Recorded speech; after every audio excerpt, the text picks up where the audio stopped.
Today we got rules for vehicles, transport vehicles to be specific today, from the Warhammer 40k community site.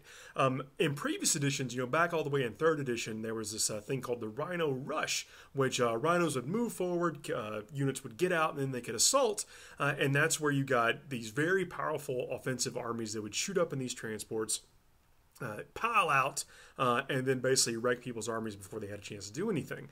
Since that time, the game has been slowing down transports and the use of transports almost to it just really wasn't what they were meant to be anymore. They weren't these kind of dynamic things that make sense where the vehicles would be something that they would take the transport or transport the troops up with, let the troops jump out, and then get some work done. They were almost like shooting platforms, and not really part of the assault element.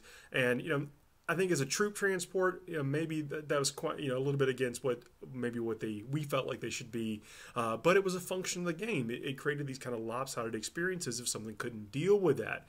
Now, since we're going into 8th edition, Warhammer 40k 8th edition, to where everything's getting kind of dialed up, everything's getting ratcheted up to be more of what you believe it should be.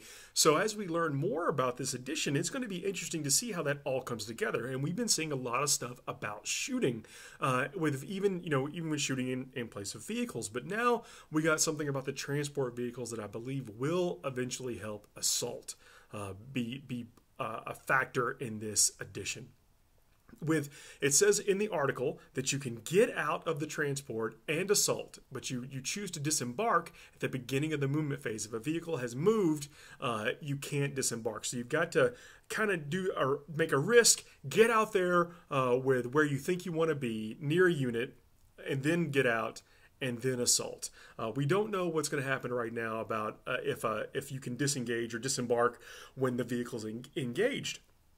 But it also says that it's really dangerous if you're in a transport that does get destroyed. There's not going to be this roll to wound anymore and then take your armor save.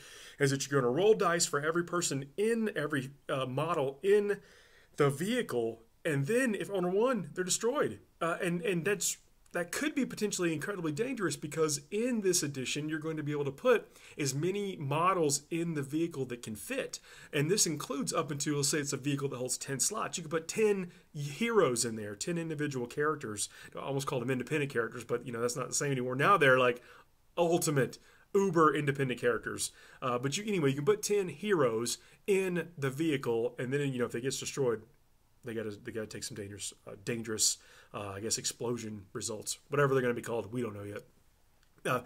But in the article, it goes on to talk about that now you can assault out when you get out of a vehicle. Now, we knew that, but it's nice to see it spelled out. You're basically going to get to act normal, and then the vehicle is also going to get to charge. I mean, think about that. These vehicles now, a Chimera, a Rhino, what is it, the Gene Stealer cult thing, you're going to be able to charge and maybe have that vehicle soak up some of the Overwatch fire, and then you get to pile in with your units.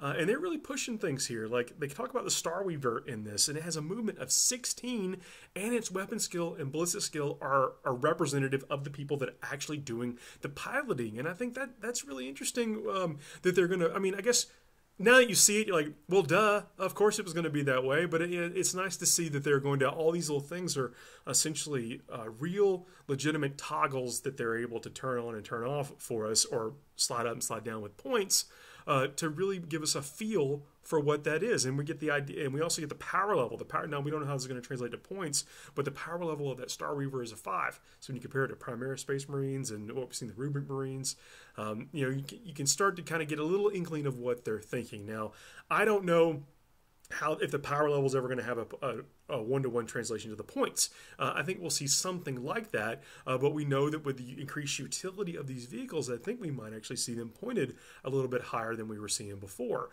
It's not just going to be just something you include in your army, as a throwaway. I think these things are going to be vital to the overall strategic nature of the army, and I can already see like berserkers with rhinos, and maybe Death Guard with rhinos. And I know we're talking more about Marines. They've got the transports that we know, but the Eldar, with their wave serpents and stuff. I mean, I think we're going to be able to have these as just vital pieces and not just boring pieces of equipment that buy our troops one round of defense. So the transport vehicles today. This is something I've been looking forward to, especially because I'm a Blood Angel player, and I go back and forth between things like taking jump packs and taking Rhinos and Razorbacks.